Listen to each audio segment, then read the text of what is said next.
చీమ మరియు పిట్ట. ఒక అడవిలో చీమ గూడుగా కష్టపడి తన కోసం ఆహారం తేవడము, వర్షాకాలం కోసం సిద్ధంగా ఉండడం మామూలే.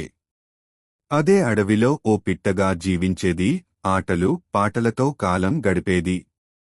ఒకసారి చీమ తన గూడు దగ్గర ధాన్యం గింజలు సేకరిస్తూ ఉండగా పిట్ట వచ్చి అలా అడిగింది. ఓ చీమా, అన్ని రోజులు పనిచేస్తే ఎలా సరిపోతుంది? ఓసారి రావు నాకు తోడు పాట పాడుదా? చీమ నవ్వింది. ఇప్పుడు కష్టపడి పనిచేస్తే వర్షాకాలం వచ్చేసరికి ఉపయోగపడుతుంది. అప్పుడేమీ చేయలేం. పిట్ట మాత్రం వినలేదు. ఆటలు పాటలు మాత్రమే. కొద్ది నెలల తర్వాత వర్షాకాలం వచ్చింది. చీమ తన గూడు లోపల సుఖంగా ఉండి వేసవిలో సంపాదించిన ధాన్యాన్ని తినసాగింది.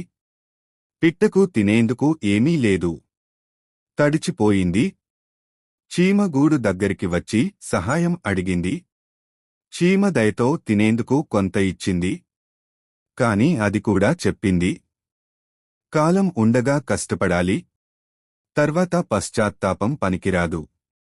నీతి: కాలం ఉండగానే కష్టపడాలి, అప్పుడే భవిష్యత్తులో సుఖంగా జీవించగలము.